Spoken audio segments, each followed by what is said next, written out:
आयुर्वेद चिकित्सा का सबसे प्रथम सूत्र है, जो प्रथम श्लोक है, वो ये है कि आपका जीवन सुखी हो, निरोगी हो और लंबी आयु हो आपकी। ये ऐसी भावना के साथ आयुर्वेद ग्रंथ में सूत्र लिखे गए। आपने कभी कभी सुना होगा, कभी शायद आपस में चर्चा भी की होगी, एक सूत्र अक्सर हमारे मुंह से निकलता है, श्लोक हमारे मुंह से निकलता है, सर्वे भवन्तु सुखिनः सर्वे सन्तु निरामया सर्वे भद्राणि पश्यन्तु मां कश्चित् दुःख भाग् भवेत्। सर्वे भवन्तु सुखिनः माने सब सुखी हो जाए, सर्वे सन्तु निरामया सब निरोगी हो, सब सुखी हो, सब निरोगी हो। ये जो कल्पना है और ये जो भावना है, ये दुनिया के किसी भी दूसरे शास्त्र में नहीं है, सिर्फ आयुर्वेद में। एलोपैथी में आज तक ऐसा कोई सूत्र, कोई लिखने वाला नहीं आया जिसकी भाव ऐसी हो कि सब सुखी हो, सब निरोगी हो। कहीं भी नहीं है एलोपैथी, होम्योपैथी में भी नहीं है। अगर आप ध्यान से ढूंढने की कोशिश करेंगे तो आयुर्वेद को छोड़कर दुनिया की किसी भी पैथी में नहीं है। एक ही सूत्र, सर्वे भवन्तु सुखिनः सब सुखी हो जाएं, सब निरोगी हो जाएं, ये हम ईश्वर से प्रार्थना कर रहे हैं, आयुर्वेद में से निकला हुआ है। तो अगर सब सुखी हो, सब निरोगी हो, तो इसी के लिए आयुर्वेद की रचना की गई है। आयुर माने आयु और वेद माने ज्ञान। आपकी लंबी आयु हो, निरोगी हो, आपका जीवन सुखी हो, ऐसा ज्ञान देने वाले शास्त्र को आयुर्वेद कहा गया है। अब आपकी आयु निरोगी हो, लंबी हो, सुखी हो आपका जीवन, इसके लिए कुछ ऐसी माहिती उनमें दी गई है जिसको हर व्यक्ति अगर अपने जीवन में पालन करे तो उसको जीवन भर ही कोई रोग ना आए। मैं जब इनके शास्त्रों का अभ्यास कर रहा हूं पिछले कुछ वर्षों से, तो मुझे ये जानकर बहुत हैरानी होती है कि ये जो ऋषि थे, जैसे आत्रेय ऋषि थे, उनका आयु 136 वर्ष, काश्यप ऋषि 148 वर्ष जीवित रहे, खुद भागवत का आयु 127-128 साल का रहा, सुश्रुत का लगभग 132 साल का आयु, चरक का लगभग 136-137 साल का आयु। और हैरानी की बात यह है कि 120, 125, 130, 135, 140 वर्ष का वय और बिना किसी रोग के संपूर्ण निरोगी, कभी कोई औषधि लेने की जरूरत ना पड़े, ऐसा जीवन और ऐसा शरीर, ये सब लोगों ने अपना जीवन बिताया है। और उन्होंने अपने जीवन पर जो कुछ ऑब्जर्वेशन किए, जो परिणाम उन्होंने देखे, जो कुछ उन्होंने सीखा, वही उन्होंने फिर सूत्रों में लिखा। भागवत ऋषि तो एक जगह लिखते हैं कि मैंने कोई भी सूत्र लिखा है, कोई भी श्लोक लिखा है, उसके पहले बार बार उसका ऑब्जर्वेशन किया है, बार बार उसको परखने का काम किया।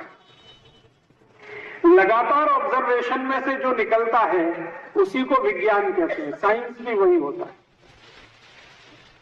तो इन महान लोगों के जीवन में से उन्होंने जो कुछ निचोड़ निकाला वो सूत्रों के रूप में शास्त्र में लिख दिया, उसी को आयुर्वेद के शास्त्र के नाम से जाना जाता है।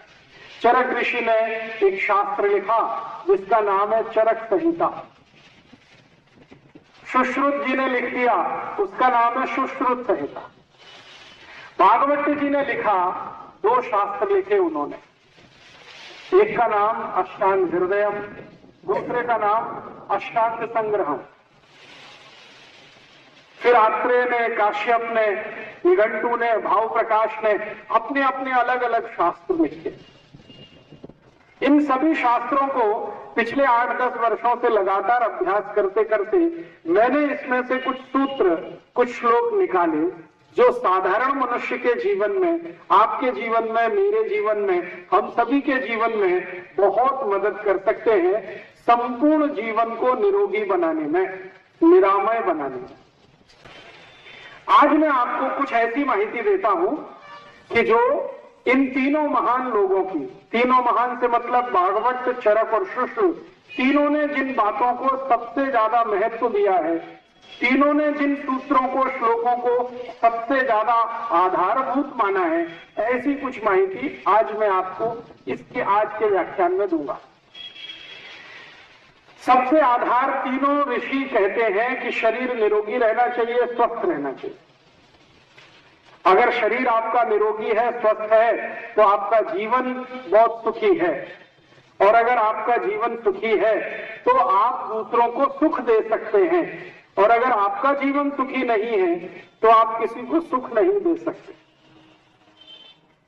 ये सामान्य सिद्धांत है कि आप अगर स्वयं दुखी हैं तो दूसरे को सुख नहीं दे सकते, और अगर आप स्वयं सुखी हैं तो दूसरे को सुख दे सकते हैं। सुख की जो परिभाषा है वो हमारे अपने जीवन में आज के हिसाब से थोड़ी भिन्न है। हम सब आज सुख की परिभाषा करते हैं, वो कैसे? हमारे पास गाड़ी है क्या, एयर कंडीशनर है क्या, बड़ा बंगला है क्या, अच्छा बैंक बैलेंस है क्या, कोटि कोटि रुपए हैं क्या, पहनने को अच्छे कपड़े हैं क्या, आदि आदि। ये सब चीजों को देखकर हम सुख की परिभाषा तय करते हैं। लेकिन भागवत ऋषि कहते हैं कि ये हम गाड़ी होना, बंगला होना, एसी होना, कूलर होना या माइक्रोवेव ओवन होना, ये सुविधाएं हैं, सुख नहीं। ये सुविधाएं तो हैं, गाड़ी सुविधा है, लेकिन जरूरी नहीं है कि उसमें से सुख मिले। एसी सुविधा है, लेकिन जरूरी नहीं है कि उसमें से आपको सुख मिले। बहुत बड़ा बंगला होना ये सुविधा की बात है, लेकिन जरूरी नहीं है कि सुख मिले। मैं ऐसे बहुत सारे पेशेंट्स को जानता हूं, मरीजों को जानता हूं जो मेरे पास चिकित्सा के लिए आते हैं।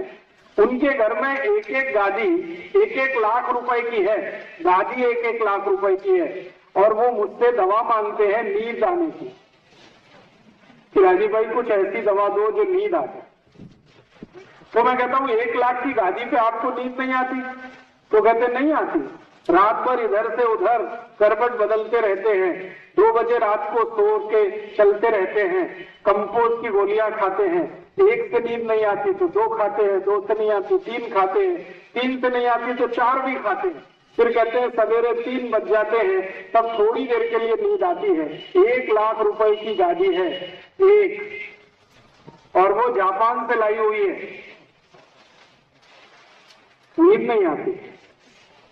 तो वो जो 1 लाख रुपए की गाड़ी है वो सुविधा तो है, लेकिन अगर उस पर नींद नहीं आती है तो उसमें सुख नहीं है। उससे अच्छा ये है कि किसी के पास 1 लाख की भी गाड़ी नहीं है, ऐसे ही जमीन पे सो जाता है, लेकिन रात भर उसको 7 घंटे अच्छी झोप होती है, तो उसको सुख है। उसके पास सुविधा नहीं है, लेकिन सुख है। अच्छी झोप का, नींद का सुख उसके पास है। हम अपनी जिंदगी में सुविधाओं को सुख से अलग करना सीख लें तो बहुत अच्छा होगा। हमने आजकल सुविधाओं में सुख ढूंढना शुरू किया है, वो नहीं मिलता है। सुख जो है मन और शरीर की एक विशेष अवस्था है जो बिना सुविधा के भी हो सकती है। मैं ऐसे एक नहीं आपको सैकड़ों उदाहरण दे सकता हूं।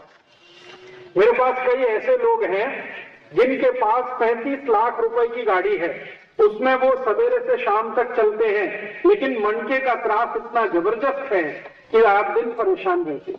अब 35 लाख की गाड़ी उन्होंने लाई है सिर्फ इसलिए कि कमर को थोड़ा भी झटका ना लगे, फिर भी उनके मनके का त्रास जाता नहीं है। तो 35 लाख की गाड़ी सुविधा तो है, सुख नहीं। और उससे ज्यादा अच्छा मेरे पास ऐसे भी मरीज हैं जो मजदूरी करते हैं, डेली ठेला चलाते हैं, मजदूरी करते हैं, और कम से कम पीठ पर 100-100 किलो वजन के दिन भर में 50-60 बोरे इधर से उधर ले जाके रखते हैं। उनको कोई मनके का त्रास नहीं है, उनके पास सुविधा नहीं है, लेकिन सुख है। बिना मनके के त्रास के उनका जीवन है। तो हम इस बात को ध्यान से समझ लें कि सुविधाएं बहुत हों घर में, जरूरी नहीं है कि सुख आ जाए।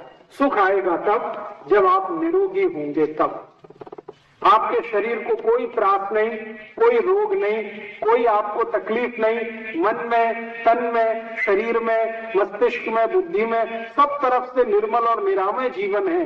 भले आपके पास पैसा ना हो तो आप सबसे सुखी व्यक्ति होंगे। ये आयुर्वेद की परिभाषा। तो आयुर्वेद ये कहता है कि आप सुखी हो, निरोगी हो। निरोगी होने के बाद ही आपको सुख मिलेगा।